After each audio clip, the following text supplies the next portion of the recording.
Hello students, मैं Mukesh Joshi India के best online classes उत्कर्ष classes में आपका हार्दिक स्वागत और अभिनंदन करता हूं। मैं क्लास से जुड़े सभी विद्यार्थियों को गुड इवनिंग, जय श्री कृष्णा, राधे राधे, नमस्कार, जय माता दी, राम राम सा। सभी विद्यार्थियों का स्वागत है क्लास में। जैसे कि आपको पता होगा, महा मैराथन क्लास मतलब कि आपकी तैयारी में चार चांद लगाने के लिए क्लास लेके आए हैं कक्षा 9वीं के विद्यार्थियों के लिए। बेटा, आप 9वीं के विद्यार्थी नहीं, आने वाले बोर्ड के विद्यार्थी हो। अगर 10वीं बोर्ड के विद्यार्थी जो 9वीं क्लास में अपनी कमर कस देते हैं, मतलब कि अपने कहते हैं ना सीट बेल्ट बांध देते हैं और मजबूती से तैयार हो जाते हैं, क्योंकि 9वीं क्लास में जो टॉप करता है वो डेफिनेटली बेटा 10वीं क्लास में तो टॉप करता ही है। ओके, तो सभी विद्यार्थियों का स्वागत है क्लास में। और जैसे कि आप देख पा रहे हैं, महामैराथन का आज हमारा दूसरा दिन है, सामाजिक विज्ञान की महामैराथन क्लास का। इससे पहले जो हमारी क्लास हुई थी उसमें हमने 2 किताबों को कंप्लीट कर लिया था। दोनों किताबों की वेरी फर्स्ट चैप्टर को कंप्लीट किया था। 2 बुक्स कौन सी थी? एक तो आपकी इकोनॉमिक्स की थी, अर्थशास्त्र, जिसमें पालमपुर गांव की कहानी को हमने पढ़ा था, और दूसरा आपकी इतिहास का पहला अध्याय जो था फ्रांसीसी क्रांति, उसके बारे में हमने चर्चा की थी।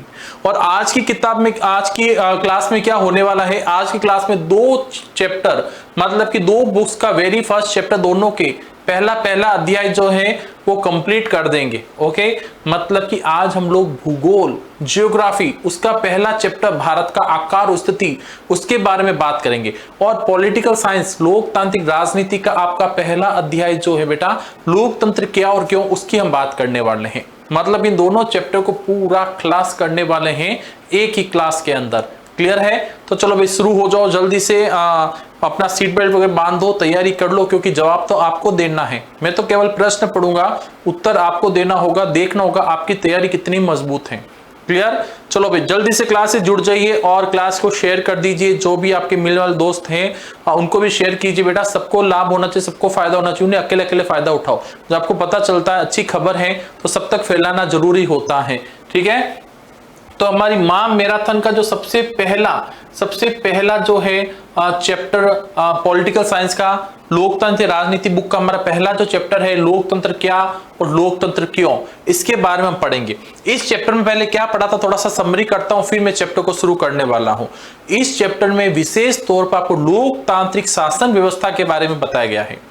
एक क्लास के अंदर कई सारे बच्चे आपस में चर्चा करते हैं, उनकी मैडम भी उनके पास बैठी रहती हैं, लिंग 2 मैडम भी सुनती हैं, सब बच्चे आपस में चर्चा करते हैं। कोई कहता है लोकतंत्र कितना बेहतर है, कोई कहता है लोकतंत्र को और भी परिभाषा हो सकती है क्या, या जो अब्राहम ने जो दी है, अब्राहम लिंकन ने जो परिभाषा दी है केवल वही सही है क्या। मतलब इस पर कई सारी चर्चाएं होती है, आपस में बातचीत होती है और लिंग 2 मैडम भी बीच बीच में पार्टिसिपेट करती है, वो भी भाग लेती है, बच्चों को समझाती है। ठीक है ना? और अंत में एक ही चीज इसमें निष्कर्ष निकलता है कि अभी तक वर्तमान में जितनी भी शासन व्यवस्था हुई है उससे सबसे बेहतर, सबसे बढ़िया एक शासन व्यवस्था है वो केवल लोकतांत्रिक शासन व्यवस्था है। क्लियर? सबसे बढ़िया शासन व्यवस्था कौन सी है? लोकतांत्रिक शासन व्यवस्था है, क्योंकि इसमें जो भी सरकार होता है, जो भी शासक होता है, उसका चुनाव जनता के द्वारा किया जाता है। सबसे पहली बात, जनता के द्वारा चुनाव होता, जनता क्या होती है उसके प्रति पूरा, है ना, जनता, देखो बेटा, जनता के प्रति सरकार जो है पूरी तरह से जिम्मेदार होती है, कि उसको पता है आने वाले चुनाव में अगर जनता उसको वोट नहीं देगी तो चुनाव हार जाएगी।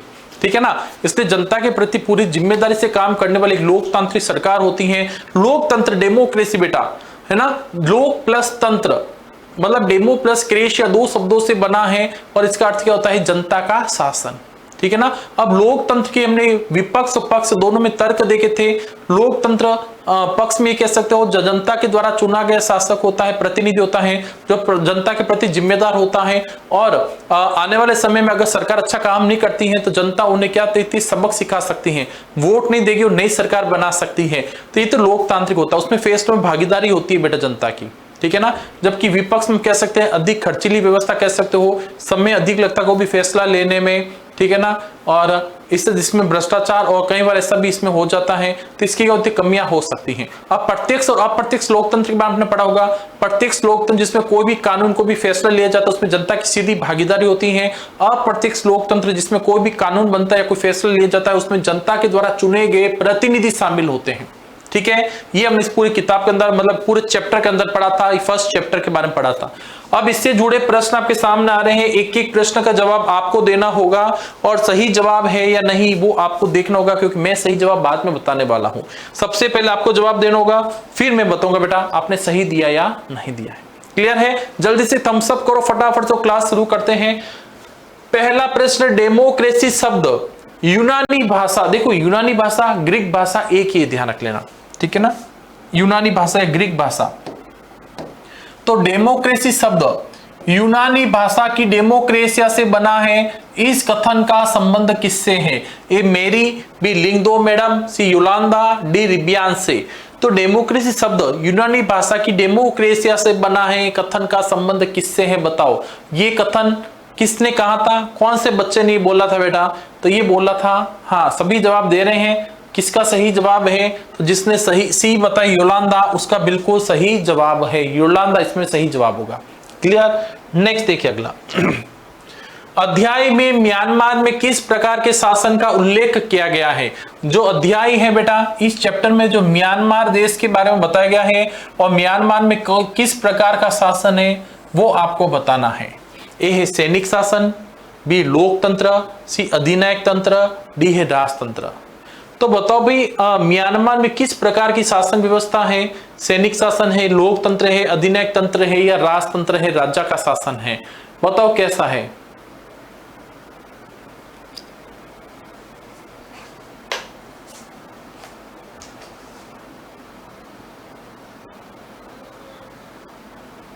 किस प्रकार की शासन व्यवस्था है? किस प्रकार की बेटा? बिल्कुल सही है सैनिक शासन। जिसने सैनिक शासन बताया है उसका परफेक्ट आंसर है म्यांमार, जो हमारा भारत का पड़ोसी देश है। ओके नेक्स्ट देखिए आगे। नेक्स्ट क्वेश्चन है अध्याय में सऊदी अरब में किस प्रकार की शासन व्यवस्था का उल्लेख किया गया है? सऊदी अरब में किस प्रकार की शासन व्यवस्था का उल्लेख किया गया है? ए सैनिक शासन, बी लोकतंत्र, सी अधिनायक तंत्र, डी है राजतंत्र। तो सऊदी अरब में किस प्रकार की शासन व्यवस्था है उसके बारे में बताइए। जैसे म्यांमार में सैनिक शासन है, तो सऊदी अरब में किस प्रकार की शासन व्यवस्था है? बेटा सऊदी अरब में जो है वहां पर राजतंत्र है। डी इसमें सही जवाब होगा, राजतंत्र है सऊदी अरब में। क्लियर? नेक्स्ट देखिए अगला। परवेज मुशर्रफ का संबंध किस देश से है? भाई परवेज मुशर्रफ का संबंध कौन से देश से है? जल्दी से बताइए। ए है पाकिस्तान, बी सऊदी अरब, सी अफगानिस्तान, डी इराक। परवेज मुशर्रफ का संबंध किस देश से है जहां पर उसने कहते ना सैनिक शासन का, लोकतंत्र का शासन को उखाड़ फेंका, सैनिक शासन की स्थापना कर दी थी, तख्ता पलट कर दिया था उस देश का पूरा, है ना, और खुद वहां का राष्ट्रपति बनकर बैठ गया था। तो ऐसा परवेज मुशर्रफ का संबंध किस देश से था? हमारे पड़ोसी देश पाकिस्तान से इसका संबंध था। किससे? पाकिस्तान से। क्लियर? नेक्स्ट देखिए अगला प्रश्न। हाँ बेटा आप जवाब देते जाइए, फटाफट से जवाब आपके साथ साथ मारते रहना चाहिए, है ना, जिससे पता चले आपने कितनी तैयारी की है, आपकी तैयारी कितनी मजबूत है। ओके परवेज मुशर्रफ ने लीगल फ्रेमवर्क ऑर्डर कब पारित किया? भाई लीगल फ्रेमवर्क ऑर्डर पारित किया गया था पाकिस्तान के परवेज मुशर्रफ द्वारा। और ये कब किया गया था? ए 2001, बी 2002, सी 2003, डी 2004। तो बताइए परवेज मुशर्रफ ने लीगल फ्रेमवर्क ऑर्डर कब पारित किया था, है ना? तो इसने क्या बेटा 2002 में। कब किया था? 2002 में इसने लीगल फ्रेमवर्क ऑर्डर पारित किया था। ठीक है नेक्स्ट देखिए अगला। पाकिस्तान में परवेज मुशर्रफ के काल में मंत्री परिषद किसकी निगरानी में कार्य करती थी? मतलब पाकिस्तान के अंदर जो परवेज मुशर्रफ के समय में जो मंत्री परिषद है, जो मंत्री परिषद बेटा ये किसकी निगरानी में कार्य करती थी? बताओ किसकी निगरानी में कार्य करती थी? मतलब मंत्री परिषद पर कौन नजर रखता था, कौन उनके कार्यों को कंट्रोल करता था, कौन करता था? ए राष्ट्रीय सुरक्षा परिषद, बी सैनिक सुरक्षा परिषद, सी लोकतांत्रिक सुरक्षा परिषद, डी जनतांत्रिक सुरक्षा परिषद। पर जितने भी मंत्री परिषद कार्य करेंगे उस पर निगरानी रखने के लिए परिषद का गठन किया गया था परवेज मुशर्रफ के द्वारा। वो जो निगरानी परिषद है उसे किस नाम से जाना जाता था? तो उसको जाना जाता था बेटा आपके राष्ट्रीय सुरक्षा परिषद। जिसमें सब कौन थे बेटा? इसमें सैनिक थे, क्योंकि परवेज मुशर्रफ भी कौन था? सेना का प्रमुख था बेटा, है ना। तो खुद तो राष्ट्रपति बन के बैठ गया और बाकी जो भी सैनिक लोग थे, कुछ सैनिकों को मिलाकर एक उसने परिषद बना दी थी जिसमें कुछ सैनिक लोग थे बेटा, है ना। वो क्या करते थे? मंत्री परिषद के कार्यों पर पूरी निगरानी रखते थे, पूरा ध्यान रखते थे। क्लियर। नेक्स्ट देखिए अगला, चीन की संसद को किस नाम से जाना जाता है? चीन की संसद को किस नाम से जाना जाता है? ए राष्ट्रीय जनसंसद, बी संसद राष्ट्रीय, सी संसद, डी पार्लियामेंट ऑफ चाइना। बताओ भाई, चीन की संसद को किस नाम से जाना जाता है? चीन की संसद का कार्यकाल कितना है? चीन की संसद का कार्यकाल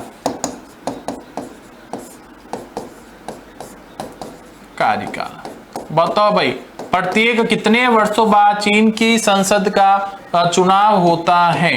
तो होगा आपके 5 वर्ष, ठीक है ना। अब मैंने ये नहीं पूछा, मैंने तो पूछा है संसद का नाम बताओ क्या है, तो संसद का नाम क्या है? राष्ट्रीय जनसंसद है। क्लियर, क्या है? राष्ट्रीय जनसंसद। शानदार, ठीक है ना। नेक्स्ट देखिए अगला प्रश्न, चीन की संसद के चुनाव प्रति वर्ष पश्चात होते हैं। लो भाई, अभी मैंने जवाब दिया और क्वेश्चन भी आ चुका है, मुझे नहीं पता क्वेश्चन आने वाला, वरना मैं जवाब देता ही नहीं। अब तो आप आराम से बता दोगे, चीन की संसद चुनाव प्रति कितने वर्ष पश्चात होते हैं? ए 5 वर्ष, बी 6 वर्ष, सी 4 वर्ष, डी 7 वर्ष। तो चीन की संसद चुनाव प्रति कितने वर्ष पश्चात होते हैं? तो ये होते हैं आपके, जैसे मैंने बता ही दिया था, 5 वर्ष बाद। कितने? 5 वर्ष पश्चात होते हैं। क्लियर। नेक्स्ट देखिए अगला प्रश्न, क्या बात है, मजा आ गया बच्चों को, है ना। हाँ, अगला प्रश्न देखिए, चीन में कम्युनिस्ट पार्टी के अतिरिक्त अन्य पार्टियों को चुनाव लड़ने की अनुमति कब प्रदान की गई? भाई, चीन के अलावा, चीन में कम्युनिस्ट पार्टी है, उसके अलावा और भी कई सारे दल हैं, तो उनको चुनाव लड़ने की अनुमति कब प्रदान की गई थी? ये चुनाव तो लड़ेंगे, लेकिन किससे? कम्युनिस्ट पार्टी के अधीन रहकर ही चुनाव लड़ेंगे, है ना। ये अनुमति कब प्रदान की गई थी? ए 2002 और 3 को, बी 2003 और 4 को, सी 2004 और 5 को, डी 2005 और 6 को। तो कब ये अनुमति प्रदान की गई थी? जल्दी से बताइए, कब अनुमति प्रदान की गई थी? ये अनुमति कब प्रदान की गई थी? 2002 और 3 को की गई थी। आप कम्युनिस्ट पार्टी के अधीन रहकर ही चुनाव लड़ सकते हैं। क्लियर। चलो भाई, अगला प्रश्न देखिए, नेक्स्ट क्वेश्चन क्या पूछ रहा है। अगला प्रश्न है, मेक्सिको में किस पार्टी ने 1930 से 2000 तक शासन किया था? मेक्सिको के अंदर किस पार्टी ने बेटा वर्ष 1930 से लेकर 2000 तक, मतलब कि 70 वर्षों तक शासन किया था? बताओ, किस पार्टी ने 70 वर्ष तक शासन किया था? कितना कह रहा है? लगभग 70 वर्ष कह सकते हो, 70 वर्ष तक शासन किया था। ए PRP, बी PRC, सी PRI, डी PRN। तो मेक्सिको में किस पार्टी ने 70 वर्ष तक शासन किया था? बताओ भाई, किसने किया था?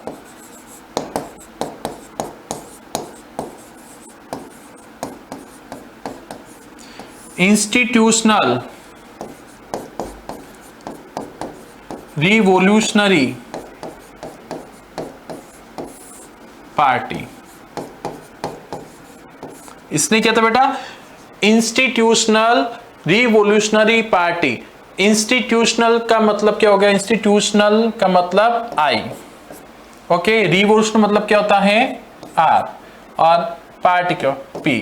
तो PRI कौन थी? है PRI, इंस्टीट्यूशनल रिवॉल्यूशनरी पार्टी। इसका ही शासन था 70 सालों तक। कहां पर? मेक्सिको में। अगला प्रश्न देखिए, अगला प्रश्न क्या कह रहा है, लोकतंत्र में अंतिम शक्ति का निवास होता है। भाई, लोकतंत्र में अंतिम रूप से शक्ति किसके हाथ में होती है? ए राष्ट्रपति, बी प्रधानमंत्री, सी संसद, डी जनता। तो लोकतांत्रिक शासन व्यवस्था जिसमें जनता अपनी सरकार का चुनाव करती है, तो ऐसी शासन व्यवस्था में शक्ति जो है अंतिम रूप से किसके पास होती है? शक्ति का निवास किसमें होता है? तो भाई, शक्ति का निवास किसमें होगा? जो जनता के हाथ में, बड़ा कि जनता ही खुद सरकार बनाती है। भाई, सरकार किससे बनती? जनता के द्वारा बनाई जाती है। तो ज्यादा पावरफुल कौन हुआ? जनता ही तो हुई ना। तो शक्ति का निवास किसमें हुआ? जनता में हुआ। तो यहाँ पर डी सही जवाब होगा। क्लियर। भाई, सबके लगभग धड़ाधड़ से सही जवाब आते जा रहे हैं, कि तैयारी बढ़िया कर रखी है, और जिसकी नहीं है तैयारी तो बढ़िया हो जाएगी, चिंता करने की आवश्यकता नहीं है ना। हम तो पहले से तैयारी कर रहे हैं। 2015 तक कौन से देश में महिलाओं को वोट देने का अधिकार प्राप्त नहीं था?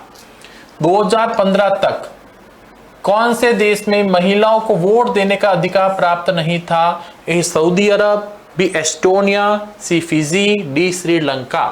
तो 2015 तक कौन से देश में महिलाओं को वोट देने का अधिकार प्राप्त नहीं था? बताओ भाई कौन से देश में? तो ये देश था बेटा आपके महिलाओं को सऊदी अरब में वोट देने का अधिकार नहीं था। सऊदी अरब में वोट देने का अधिकार नहीं था। क्लियर?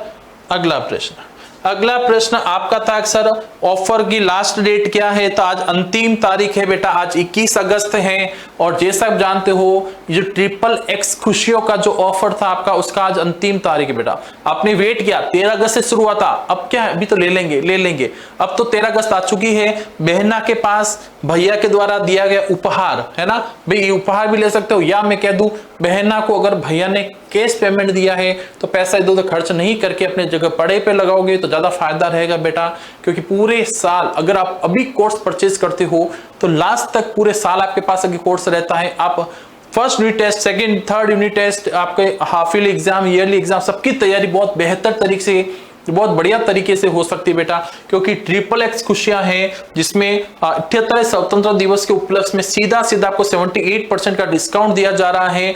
उसके अतिरिक्त आपको एक्स्ट्रा 13% का डिस्काउंट दिया जा रहा है निर्मल सर के जन्म दिवस के उपलक्ष्य में, जिसमें आपको यूज कूपन कोड करना NG13 ओके। और रक्षाबंधन के उपलक्ष्य में अप टू 100% री अवार्ड पॉइंट भी आपको मिलने वाला है। और विशेष बेटा इस शिक्षा का जो महोत्सव है उसका आज अंतिम दिन है, ये ध्यान रखना बेटा। ये जो शिक्षा का महोत्सव है उसका आज अंतिम दिन है, तो बिल्कुल भी आप देरी नहीं करें। आप कक्षा 6 से 10 तक कोई भी आपका भाई बहन जिसमें भी पढ़ता है सभी को ये ऑनलाइन ट्यूशन कोर्सेज पर शानदार छूट मिल रही है, उसका सभी विद्यार्थी फायदा उठाएं। अभी हाथों हाथ जिसने कोर्स परचेज नहीं किया बेटा कोर्स परचेज कर लीजिए। ऐसे मौके बार बार नहीं आते हैं, पहले ही कह रहा हूं ध्यान रख लेना। और जिसने इंतजार किया है उसको उतना ही मिला जितने लोगों ने छोड़ दिया है, ठीक है, ये चीज ध्यान रख लेना। नेक्स्ट देखिए अगला प्रश्न, किस देश में रूसी अल्पसंख्यक समाज के लोगों को मत देने से वंचित रखा गया है? एक ऐसा देश जहां पर रूस के लोग अल्पसंख्यक थे, वो संख्या में कम थे, और वहां पर उन लोगों को वोट देने का अधिकार से वंचित रखा गया था। बताओ, ए अल्बानिया, बी बुल्गारिया, सी एस्टोनिया, डी रोमानिया। ऐसा कौन सा देश था भाई जहां पर रूस के लोग अल्पसंख्यक थे, उनको वोट देने के अधिकार से भी वंचित रखा गया था? तो ऐसा देश था आपकी एस्टोनिया। क्या था? एस्टोनिया। क्लियर? नेक्स्ट देखिए, किस देश में भारतीय मूल के नागरिकों के मत अधिकार मूल्य का उस देश के मूल नागरिक से कम रखा गया? मतलब ऐसा देश जहां पर खुद के मूल निवासी जो है उनका तो मत अधिकार, वोट जो मत मूल्य है वो अधिक रखा गया, वोट वैल्यू जो है वो अधिक रखी गई थी। और भारतीय लोग अगर वहां पर रहते हैं तो उनका मत मूल्य कम रखा गया था, उनकी वोटिंग की वैल्यू कम रखी गई थी। ऐसा कौन सा देश है बताओ जब भारतीय लोगों के साथ ऐसा व्यवहार किया गया? कौन सा देश था? A Britain, B America, C France, D Fiji. तो ऐसा था फिजी, जहां पर फिजी के मूल निवासियों का मत मूल्य अधिक था और भारत के लोगों का जो मत मूल्य वो कम था बेटा। ऐसा कौन सा था? फिजी था। ओके, डी इसमें सही जवाब होगा। बिल्कुल आपका सही बेटा, आप कह रहे हो मेरा सही था सर, बिल्कुल आपका सही है। जिम्बाब्वे को गोरे लोगों के शासन से कब मुक्ति मिली? जिम्बाब्वे जो देश है बेटा, यहाँ पर गोरे लोगों का शासन था, मतलब कि अंग्रेजों का शासन था, ब्रिटिश लोगों का शासन था। उससे जिम्बाब्वे को मुक्ति कब मिली थी? ए 1970, बी 1980, सी 1985, डी 1990। तो जिम्बाब्वे को गोरे लोगों के शासन से कब मुक्ति मिली थी बेटा? गोरे लोगों के शासन से मुक्ति मिली थी 1980 में, 1980 में। क्लियर? नेक्स्ट देखिए अगला प्रश्न क्या कह रहा है? 1980 में स्वतंत्रता प्राप्ति के बाद जिम्बाब्वे में किस दल का शासन स्थापित हुआ? भाई जिम्बाब्वे जो गोरे लोगों के शासन से मुक्त हुआ था 1980 में, तो उसके बाद में वहां पर कौन से दल का शासन रहा था? कौन से दल ने सरकार बनाई थी? तो ए है अन्नू पीएम दल, बी है जानू पीएफ दल, सी सानू पीएम दल, डी है रानू पीएम दल। बताओ भाई कौन सा दल था? अन्नू, जानू, सानू, रानू। आप कहोगे सर हमारा नाम है अन्नू, कोई कहेगा सर मेरा नाम है जानू, कोई के सानू और रानू। कौन से दल का था? जल्दी से बता दो, कौन से दल का वहां पर शासन स्थापित हुआ था? जानू पीएफ दल का हुआ था। कौन से दल का? जानू पीएफ दल। क्लियर। नेक्स्ट देखिए अगला प्रश्न क्या कह रहा है। अगला प्रश्न कह रहा है स्वतंत्रता प्राप्ति के पश्चात जिम्बाब्वे में राष्ट्रपति पद पर आसीन हुए। भाई आजादी के बाद, स्वतंत्रता प्राप्ति के बाद में जिम्बाब्वे में राष्ट्रपति पद पर आसीन हुए। कौन बने वहां के राष्ट्रपति? A Robert Mugabe, B Tony Blair, C Donald Trump, D है वायरस। तो जब जिम्बाब्वे आजाद हुआ था तो जिम्बाब्वे के आजाद होने के बाद वहां पर कौन व्यक्ति है जो राष्ट्रपति बना था? जल्दी से बताए कौन राष्ट्रपति बना था वहां पर? राष्ट्रपति कौन बना था वहां पर? बिल्कुल करेक्ट है, रॉबर्ट मुगाबे। मोगम्बो खुश हुआ, मैंने पढ़ा था ना, जिम्बाब्वे में मोगम्बो खुश हुआ था, वो राष्ट्रपति बन चुका था इसलिए। क्लियर। नेक्स्ट देखिए अगला प्रश्न क्या कह रहा है। नेक्स्ट क्वेश्चन आपसे पूछा जा रहा है, इराक में किस निरंकुश तानाशाह के शासन को अमेरिका द्वारा समाप्त किया गया था? मतलब इराक में एक तानाशाही शासक था जिसको अमेरिका ने खत्म कर दिया उसके शासन को। तो बताओ ऐसा तानाशाह शासक कौन था? A Saddam Hussein, B colonel Gaddafi, C Osama bin Laden, D Pervez Musharraf. तो इराक में ऐसा कौन सा तानाशाह शासक था जिसको अमेरिका द्वारा समाप्त कर दिया गया, खत्म कर दिया गया था? ऐसा कौन सा शासक था भाई? तो ऐसा शासक कौन था? ऐसा था सद्दाम हुसैन। कौन था? सद्दाम हुसैन था। क्लियर। जल्दी से थम्स अप और करो फटाफट से कि यस सर इतना तो हमारे सही हो रहा है। मतलब कि जितने अभी तक आपसे प्रश्न पूछे गए लगभग 20 प्रश्न आपसे किए गए हैं और 20 में से 19 प्रश्न आपसे लगभग किए गए हैं और 19 में से कितने प्रश्न आपके सही जाते हैं देखना, सब रेशियो निकाल के बताना। अभी एक क्वेश्चन 20 करवाते तो 20 में से कितने सही गए हैं बताना जल्दी से। लोकतंत्र के विपक्ष में तर्क से संबंधित नहीं है। भाई यहां पर कुछ तर्क दे रखे हैं, कुछ तर्क दे रखे हैं जो लोकतंत्र के विपक्ष में है, परंतु एक तर्क ऐसा है जो लोकतंत्र के विपक्ष में नहीं है, उसको पहचाना बेटा। यहाँ पर 4 तर्क दे रखे हैं, इन 4 में से 3 तर्क ऐसे हैं जो लोकतंत्र के विपक्ष में है और एक तर्क ऐसा है जो विपक्ष में नहीं है, उसको आपको पहचानना है। ए अस्थिर शासन, बी सत्ता प्राप्ति का खेल, सी निर्णय में देरी, डी अच्छे फैसले। तो भाई लोकतंत्र विपक्ष में क्या है? अस्थिर शासन होता है, बिल्कुल सही है। सत्ता प्राप्ति का खेल ये भी विपक्ष है। निर्णय कोई फैसला लेने में देरी ये भी विपक्ष है। लेकिन अच्छे फैसले ये तो पक्ष की बात हो जाती है, तो ये वाले से विपक्ष से संबंधित नहीं है। अब 20 प्रश्न आपके कंप्लीट हुए हैं अभी तक एमसीक्यू। उस 20 में से कितने किसके सही गए हैं, मतलब कितने परसेंट आपकी बढ़िया शानदार तैयारी हो, कितनी कमी है उसको भी हमें दूर करना है। या आप खुद देखो, जल्दी से देखो 20 में से कितने सवाल आपके करेक्ट गए हैं, जल्दी से कमेंट बॉक्स में छाप दो। सर मेरे 20 में से 20 सही है, 20 में से 19 है, 18 है, 17 है, 16 जितने भी है ईमानदारी से लिख दो भाई आप, है ना। और जो सही नहीं थे कोई बात नहीं, अब तो परीक्षा में सही हो जाएंगे। अगला देखो भाई, रिक्त स्थान शुरू हो जाता है। रिक्त स्थानों की पूर्ति करो, क्योंकि आपके पेपर पैटर्न में बेटा रिक्त स्थान भी आएंगे, ध्यान रख लेना, ठीक है ना। तो बढ़िया से रिक्त स्थानों की पूर्ति करनी है, अच्छे से पढ़ना है, समझना, फिर आपको जवाब देना है, ठीक है। अब देखिए, जैसे कि रिक्त स्थानों की पूर्ति में सबसे पहला प्रश्न जो है, लोकतंत्र एक ऐसा शासन है जिसमें शासकों का चुनाव रिक्त स्थान करते हैं। भाई लोकतंत्र के अंदर शासक का चुनाव कौन करता है? बस सीधा सा जवाब है, लोकतंत्र में अपनी सरकार का चुनाव कौन करते हैं, उसी का नाम लिखना है। कौन करते हैं? हम लोग करते हैं, जनता करती है, लोग करते हैं। देखो अगर जनता लिखेंगे तो प्रश्न का सही नहीं बैठेगा इसमें। सब देखो, लोग तो ऐसा शासन है जिसमें शासकों का चुनाव जनता करते हैं, जनता करते नहीं बेटा, लोग करते हैं, ये बढ़िया लगेगा। तो यहां लिखेंगे लोग करते हैं। कौन करते हैं? लोग करते हैं बेटा। लोकतंत्र एक ऐसा शासन है जिसमें शासक का चुनाव लोग करते हैं। ओके। पाकिस्तान के परवेज मुशर्रफ ने सन रिक्तिस्थान में सैनिक तख्ता पलट की अगुवाई की। मतलब पाकिस्तान में परवेज मुशर्रफ के द्वारा सैनिक तख्ता पलट की अगुवाई कब की गई थी? अब लोकतांत्रिक शासन को उखाड़ फेंका और सैनिक शासन स्थापित किया गया परवेज मुशर्रफ के द्वारा। ये घटना कब की, बताओ कौन से सन की है? तो यहाँ पर होगा आपके, हाँ बेटा आप भी जवाब दे रहे हो, आपको भी जवाब देना, फिर मैं दूंगा जवाब, है ना। पहले फटाफट से छाप दो आप, देखते कितने बच्चों का सही जाता है। 5 में से कितने स्थान सही होते हैं वो भी आपको बताना होगा, ठीक है ना। हाँ तो कितने? परवेज मुशर्रफ ने सन 1999 1999 में। ओके, 1999 में सैनिक तख्ता ब्लट की अगुवाई की थी। चीन की संसद में सदस्य आते हैं। चीन की संसद में कितने सदस्य आते हैं? संसद का कार्यकाल 5 वर्ष का होता है, राष्ट्रीय जन संसद के नाम से जाना जाता है, परंतु वहां पर कितने सदस्य आते हैं वो बताने हैं। तो चीन की संसद में कितने सदस्य आते हैं? 3000 सदस्य आते हैं। कितने? 3000 सदस्य आते हैं। ओके, मैक्सिको में प्रत्येक रिक्तिस्थान वर्ष बाद राष्ट्रपति का चुनाव होता है। मैक्सिको में कितने वर्ष बाद राष्ट्रपति का चुनाव होता है? जल्दी से बताओ भाई। मैक्सिको में कितने वर्ष बाद में राष्ट्रपति का चुनाव होता है? 5 वर्ष नहीं होगा। 5 वर्ष हमने जिम्बाब्वे में पढ़ा था, सॉरी चीन में पढ़ा था 5 वर्ष। मैक्सिको में कितने वर्ष बाद होता है? 6 वर्ष।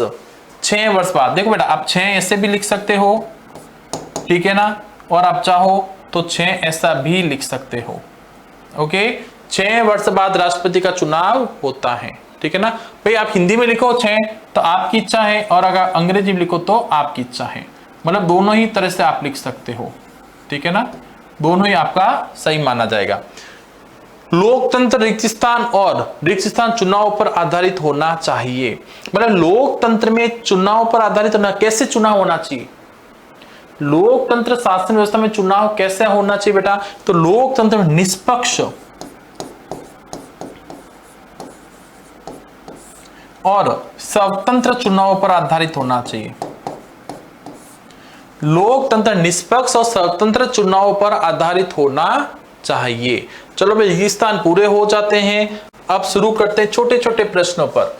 संविधान संशोधन से आपका क्या तात्पर्य है? संविधान संशोधन क्या है? देखो, तो समय समय पर जो संविधान में परिवर्तन किए जाते हैं उसे संविधान संशोधन कहते हैं। मतलब संविधान में किसी प्रकार का बदलाव जो किया जाता है, परिवर्तन किया जाता है, उसे संविधान संशोधन कहा जाता है। क्लियर? नेक्स्ट देखते, लोकतंत्र की परिभाषा लिखिए, है ना। लोकतंत्र की परिभाषा को लिखना है भाई। लोकतंत्र की परिभाषा लिखनी है आपको, ठीक है ना। अब लोकतंत्र किसे कहते हैं, बस उसकी परिभाषा लिख दो, एकदम परफेक्ट जवाब हो जाएगा।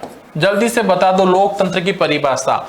लोकतंत्र वह शासन प्रणाली है, लोकतंत्र वह शासन प्रणाली है जिसमें शासकों का चुनाव लोग करते हैं। सिंपल सी बात है बेटा। लोकतंत्र जनता का शासन, ऐसा शासन जहां पर जनता स्वयं अपनी सरकार का चुनाव करती है। ओके, इसे लोकतंत्र कहा जाता है। नेक्स्ट देखिए अगला, लोकतंत्र के वे 3 मूल्य बताइए। 3 मूल्य बताइए जिस पर कोई भी लोकतंत्र टिका हुआ है। पर लोकतंत्र के आधार मूल्य कह सकते हैं। ऐसे 3 मूल्य जो लोकतंत्र का आधार कहे जा सकते हैं, वो 3 मूल्य क्या है? स्वतंत्रता, समानता और न्याय। स्वतंत्र, समानता और न्याय ऐसे मूल्य हैं जिस पर लोकतंत्र टिका हुआ है, आधारित है। ओके, अलोकतांत्रिक सरकार के कोई 2 उदाहरण दीजिए। अलोकतांत्रिक सरकार के कोई 2 उदाहरण दीजिए। अलोकतांत्रिक सरकार का उदाहरण है, पहला तो एक राजतंत्र, दूसरा सैनिक शासन। ये दोनों ही अलोकतांत्रिक सरकार के उदाहरण हैं। क्लियर? क्योंकि यहां पर जो सरकार का चुनाव जनता के द्वारा नहीं किया जाता है, ना ही जनता अपने अनुसार उनको हटा सकती है। ओके, नेक्स्ट अगला, एक लोकतांत्रिक सरकार की मुख्य विशेषताएं लिखिए। तो सबसे पहली विशेषता, ऐसी सरकार जनता द्वारा निष्पक्ष और स्वतंत्र चुनाव द्वारा चुनी हुई होती है। दूसरा, लोकतांत्रिक सरकार जनता और संविधान के प्रति जवाबदेह होती है, जिम्मेदार होती है। तीसरा, लोगों द्वारा चुने गए सदस्य ही देश के शासन की बागडोर संभालते हैं और वे सारे प्रमुख फैसले संविधान के अनुरूप ही लेते हैं। लोकतंत्र की क्या विशेषताएं हैं? अब लोकतंत्र की विशेषताएं पूछी गई है। बहुत अच्छा प्रश्न है बेटा, ऐसा ही आते हैं परीक्षा में। सबसे पहला, लोकतंत्र में निष्पक्ष और स्वतंत्र रूप से चुनाव होते हैं जिसमें जनता अपने प्रतिनिधि को चुनती है। दूसरा, चुनाव द्वारा लोग जब चाहे मौजूदा शासक को बदल सकती है, जो उसमें तत्कालीन शासक को बदल सकती हैं। तीसरा, इसमें सभी नागरिकों को सार्वभौमिक वयस्क मताधिकार प्राप्त होता है। मतलब कि भारत में देखा जाए 18 वर्ष आयु प्राप्त प्रत्येक व्यक्ति को मत देने का अधिकार, यही क्या कहलाता है? सार्वभौमिक वयस्क मताधिकार कहलाता है। तीसरा, इसमें सरकार कानून या संविधान के द्वारा बनाई जाती है। कोई भी सरकार जो बनती है कानून की प्रक्रिया द्वारा ही बनती है, जिसका उल्लेख संविधान में भी होता है। ओके, नेक्स्ट क्वेश्चन देखिए, लोकतंत्र में प्रत्येक नागरिक को कौन कौन से अधिकार प्राप्त हैं? तो लोकतंत्र में प्रत्येक नागरिक को निम्न अधिकार प्राप्त हैं। सबसे पहला अधिकार, प्रत्येक नागरिक अपनी सरकार खुद मतलब कि स्वयं चुन सकते हैं। खुद का मतलब होता है बेटा स्वयं। ओके, स्वयं चुन सकते हैं, खुद की सरकार क्या करते हैं? स्वयं चुन सकते हैं। दूसरा, वह किसी भी संस्था का सदस्य बन सकता है और गठन कर सकता है, संस्था को बना सकता है, उसे छोड़ भी सकता है। तीसरा, वह सरकार की आलोचना कर सकता है या विरोधी दल में शामिल हो सकता है, विपक्षी दल में शामिल हो सकता है। चौथा, वह चुनाव के दौरान किसी भी पार्टी को अपना वोट दे सकता है, चाहे वह सत्ता पक्ष हो या कोई भी विरोधी दल हो। पांचवा, वह किसी भी दल में शामिल हो चुनाव लड़ सकता है या निर्दलीय चुनाव भी लड़ सकता है। ये हमारे सभी लोकतांत्रिक अधिकार हैं। अगला प्रश्न, एक लोकतांत्रिक सरकार के सामने कौन कौन सी चुनौतियां हैं? बताओ।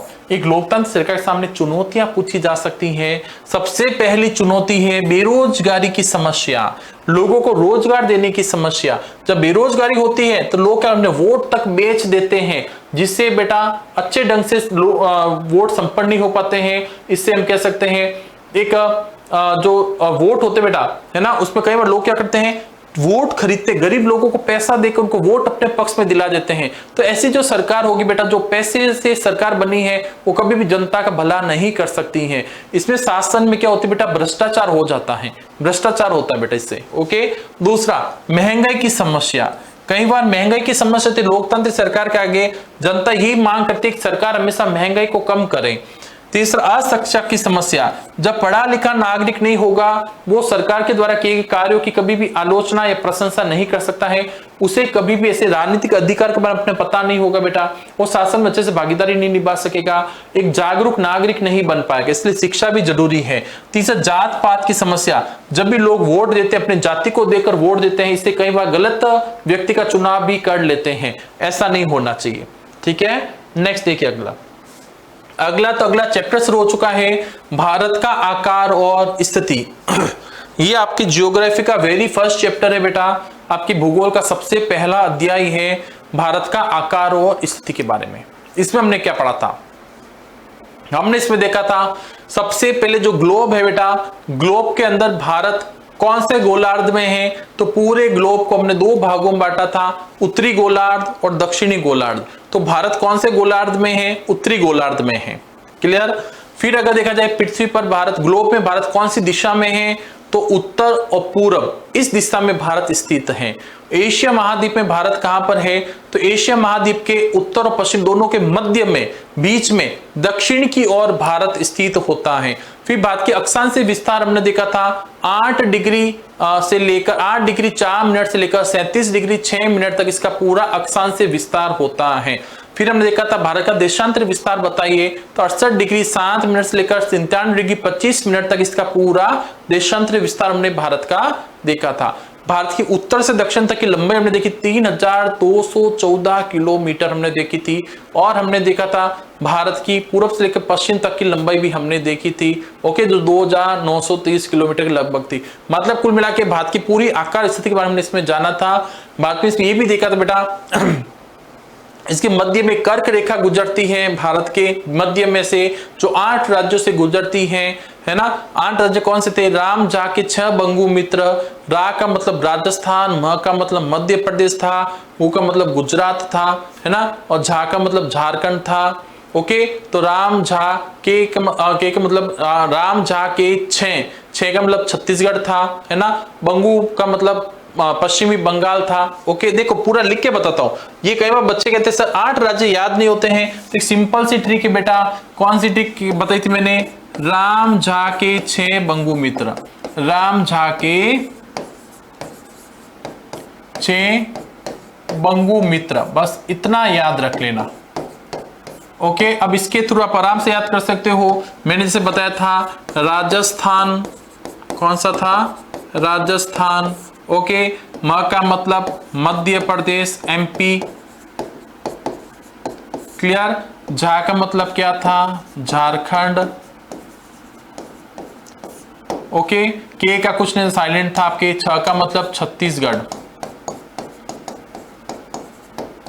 ये क्या था, साइलेंट, इसका नहीं बताना आपको। ओके, ब का मतलब क्या था, पश्चिम बंगाल।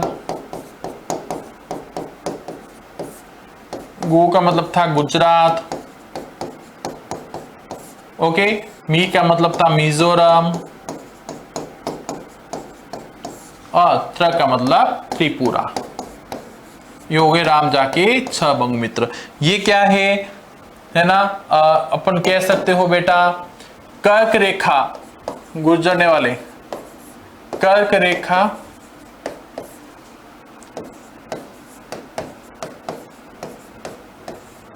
गुजरने वाले राज्य, या वे राज्य जहां से कर्क रेखा गुजरती है ना, वे राज्य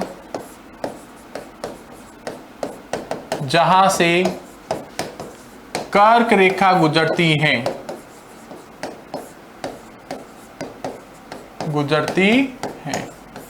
ओके। ये 8 राज्य ध्यान रखना, ठीक है। कर्क रेखा उत्तरी गोलार्ध में है, तो इन 8 राज्यों से गुजरती है।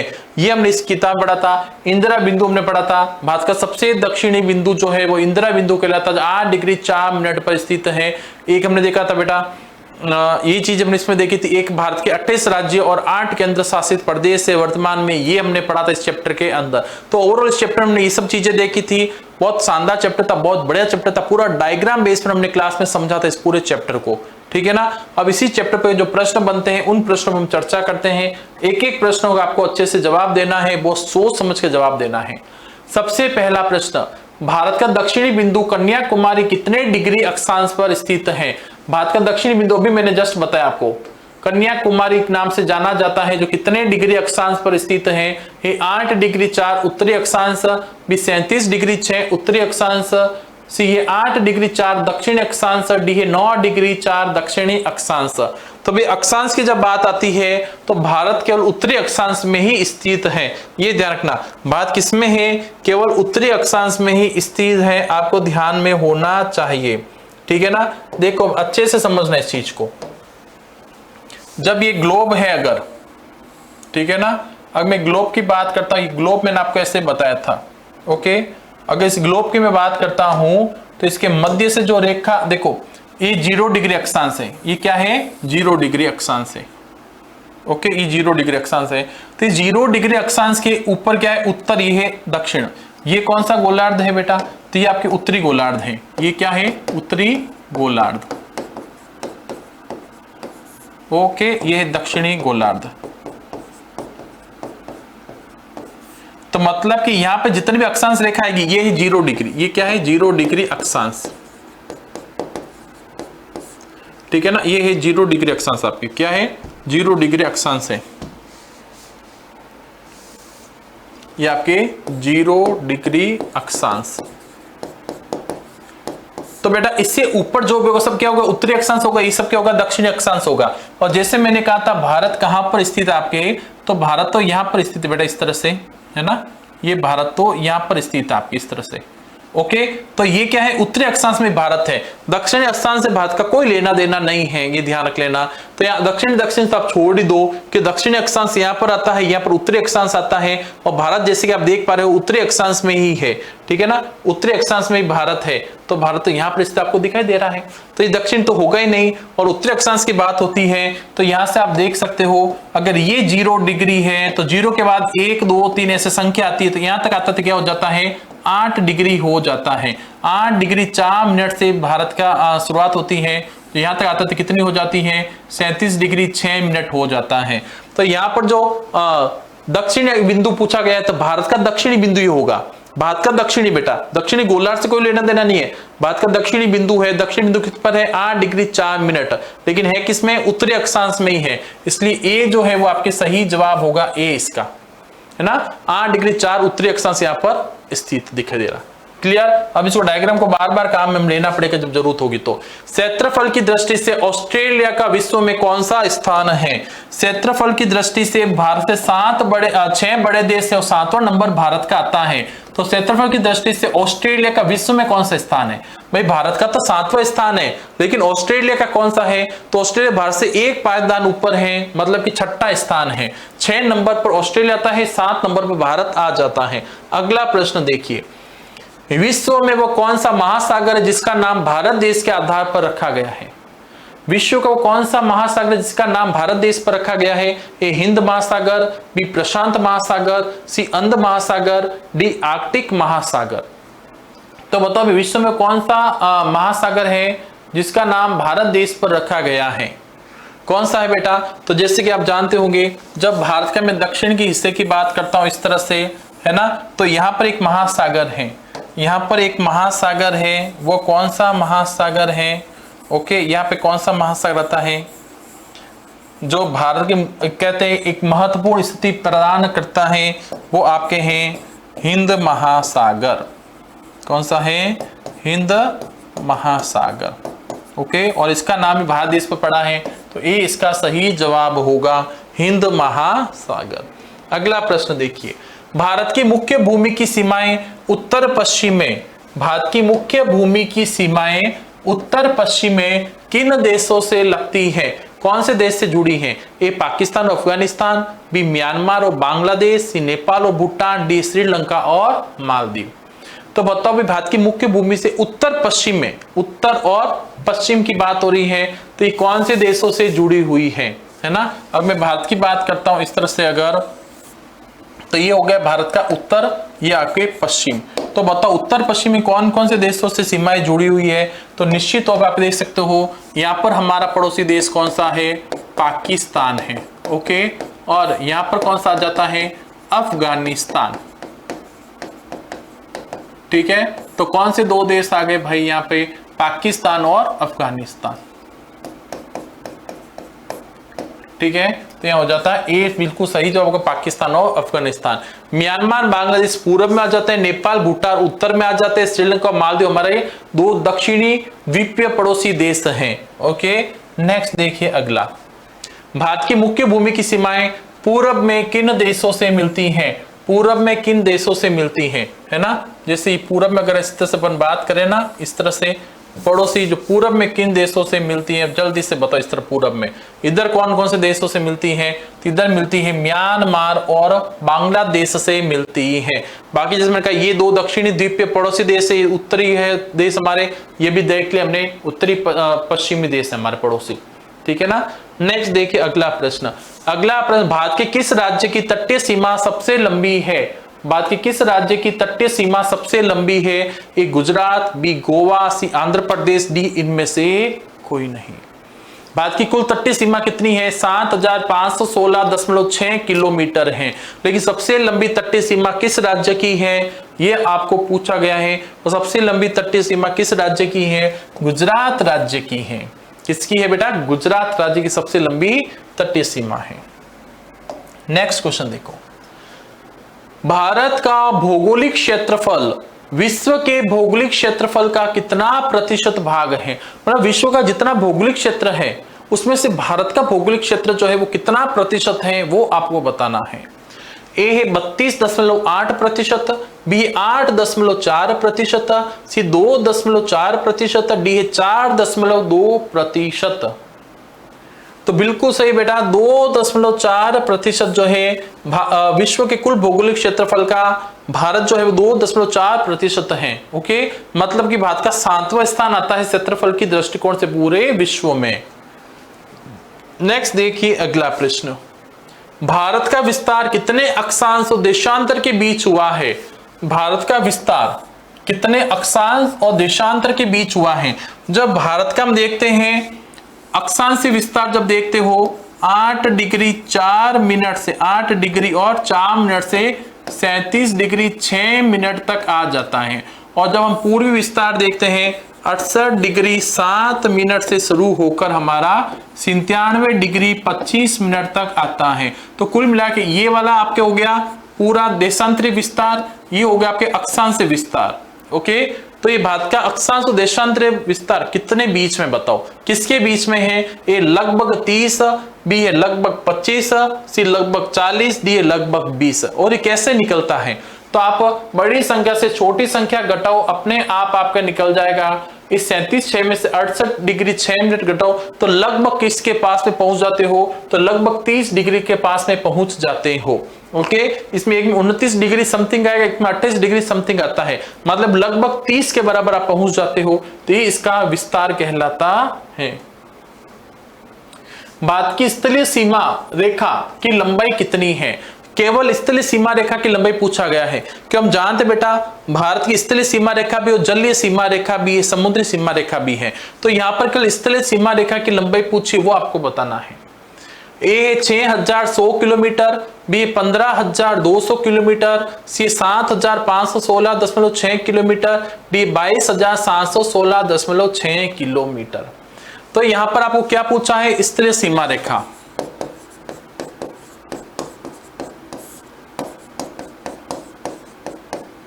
ओके, एक होती है समुद्री सीमा, जलीय सीमा कह सकते हो आप,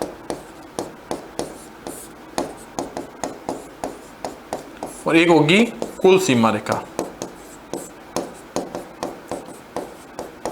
इसका जवाब फटाफट से देखिए। अभी अगर मैं कह दूं इसकी स्थलीय सीमा रेखा कितनी है?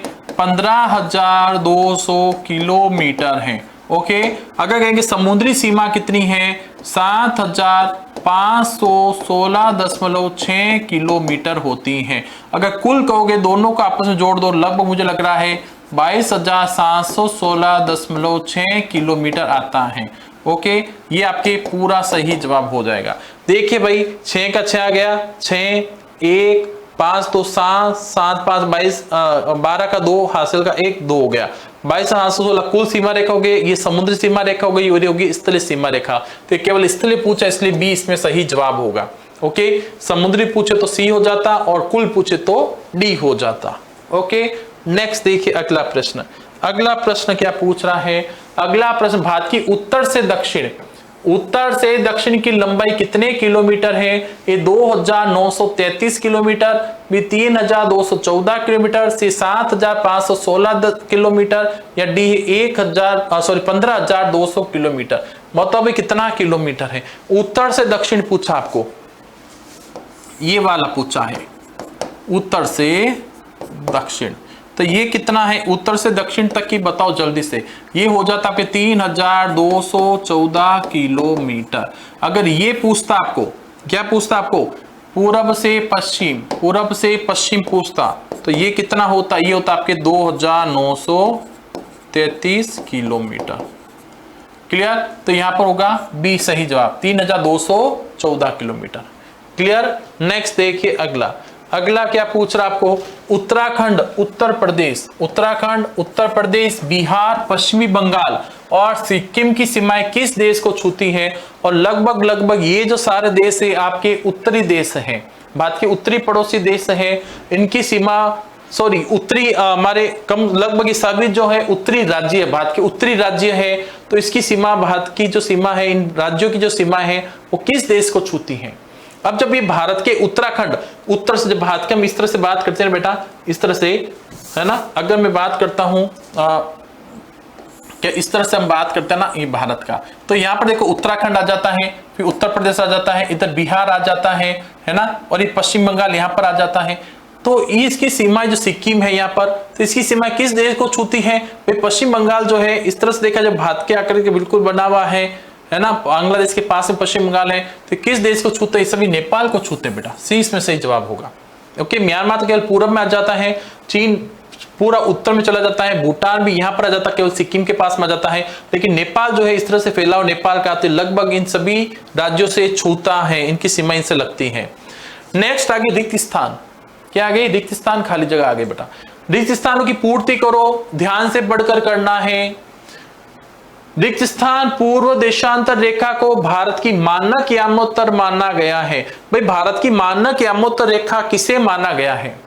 कौन सी पूर्व देशांतर रेखा को भारत की मानक यामोत्तर रेखा माना गया जिससे समय को निर्धारित किया जाता है? ओके, तो समय निर्धारित करने वाली पूर्व देशांतर रेखा कौन सी है? 82.5 डिग्री, 82 डिग्री 30 मिनट, है ना। ये जो पूरी देशांतर रेखा है इसे भारत की मानक यामोत्तर रेखा माना गया है। ओके, नेक्स्ट देखिए, भारत में रिक्त स्थान राज्य और रिक्त स्थान केंद्र शासित क्षेत्र हैं। तो भारत में कितने राज्य और कितने केंद्र शासित प्रदेश है? अभी जस्ट हमने चर्चा की थी। भारत में 28 राज्य और 8 केंद्र शासित क्षेत्र हैं।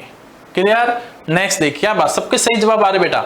सन 1947 से पूर्व भारत में 2 प्रकार के राज्य थे। बताओ भाई, भारत में 2 प्रकार के राज्य थे। वे राज्य क्या क्या कहलाते थे, किस नाम से जाने जाते थे? तो एक तो थे प्रांत। क्या थे? प्रांत, जो सीधे अंग्रेजों के शासन नियंत्रण में थे। और दूसरे थे रियासतें, जहां पर राजा होते थे लेकिन वे राजा अंग्रेजों के अधीन होते थे। ओके, लेकिन राज्य किसका होता था? राजा के हाथ में होता था शासन। और राजा किसके अधीन होते थे? अंग्रेजों के अधीन होते थे। तो प्रांत और रियासत, ये 2 प्रकार के राज्य होते थे। भारत का सबसे पूर्वी देशांतर है, तो भारत का सबसे पूर्वी देशांतर पूछा गया है।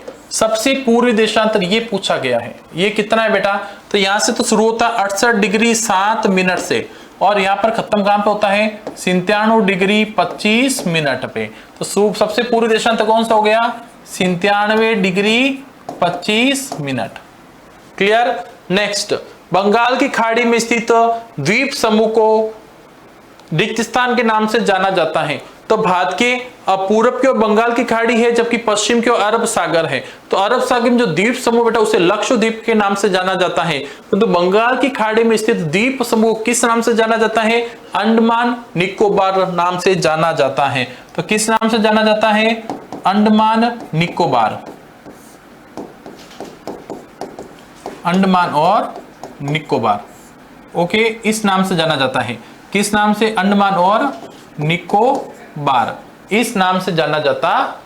क्लियर? चलो, रिक्त स्थान तो हो चुके हैं। अब छोटे छोटे प्रश्न देखेंगे, फिर बड़ा प्रश्न देखेंगे। एक एक नंबर के प्रश्न जो हमेशा परीक्षा में आते ही हैं। सबसे पहले देखो, भारत की भूभाग का कितना क्षेत्रफल है? तो 32.8 लाख वर्ग किलोमीटर है। अगर पूरा लिखो 32,87,263 वर्ग किलोमीटर आप लिख सकते हो। 32,87,263 वर्ग किलोमीटर। अगर यू लिखो तो 32.8 लाख वर्ग किलोमीटर है। क्लियर? क्षेत्रफल की दृष्टि से भारत का विश्व में कौन सा स्थान आता है? तो क्षेत्रफल की दृष्टिकोण से भारत का विश्व में 7वां स्थान आता है। कौन सा स्थान आता है बेटा? 7वां स्थान आता है। ओके, नेक्स्ट, उन देशों के नाम लिखो जो क्षेत्रफल में भारत से बड़े हैं। तो सबसे बड़ा देश कौन सा बेटा? रूस है। ओके, उसके बाद नंबर आता है कनाडा। पहला रूस, दूसरा कनाडा, तीसरा अमेरिका, चौथा चीन, 5वां ब्राजील, छठा ऑस्ट्रेलिया है, और 7वां नंबर कौन सा है? भारत है बेटा, है ना। तो भारत से बड़े कितने हैं? 6 देश है। किसमें? क्षेत्रफल की दृष्टिकोण से है, लेकिन जनसंख्या की दृष्टिकोण से एक ही चीन जो भारत से ज्यादा है। बाकी दूसरे नंबर पर भारत आ जाता है क्षेत्रफल में, सॉरी जनसंख्या में, और क्षेत्रफल में भारत का स्थान 7वां आता है। क्षेत्रफल में 7वां स्थान है, जनसंख्या में दूसरा स्थान है 2011 की जनगणना के अनुसार। नेक्स्ट देखिए, भारत में कितने राज्य तथा कितने केंद्र शासित क्षेत्र हैं? भारत में 28 राज्य और 8 केंद्र शासित क्षेत्र हैं। भारत का सबसे पूर्वी देशांतर है 97 डिग्री 25 मिनट, सबसे पूर्वी देशांतर है। नेक्स्ट है अरब सागर तथा बंगाल की खाड़ी में स्थित द्वीप समूह का नाम लिखे। दक्षिण में कौन कौन से द्वीपीय देश हमारे पड़ोसी हैं? तो अरब सागर में लक्षद्वीप समूह है, जबकि बंगाल की खाड़ी में अंडमान निकोबार द्वीप समूह है। हमारे 2 पड़ोसी द्वीपीय देश जो दक्षिण में स्थित है वो है श्रीलंका और मालदीव। जो हमारे दक्षिणी पड़ोसी देश है, और द्वीपीय देश, द्वीपीय का मतलब जिसके चारों ओर पानी है। क्लियर? नेक्स्ट, भारत का सबसे उत्तरी अक्षांश कौन सा है? सबसे उत्तरी अक्षांश ये उत्तर, इस तरह आते हैं दक्षिण में। तो यहां से शुरू होते हैं 8 डिग्री 4 मिनट से शुरू होते हैं, 37 डिग्री 6 मिनट तो होता है, ये उत्तर है। तो सबसे उत्तरी कौन सा हो गया? 37 डिग्री 6 मिनट।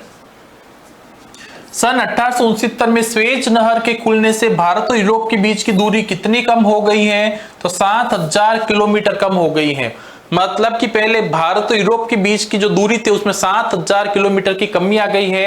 अब थोड़ा सा यूरोप नजदीक हो गया, किससे? स्वेज नहर के खुलने से। अगला, भारत और श्रीलंका को अलग करने वाली जल संधि कौन सी है? भारत और श्रीलंका को अलग करने वाली जल संधि कौन सी, वो बताओ जल्दी से। अलग करने वाली जल संधि कौन सी है? तो भारत और श्रीलंका को अलग करने वाली जल संधि कौन सी है बेटा? पाक जल संधि है। कौन सी जल संधि?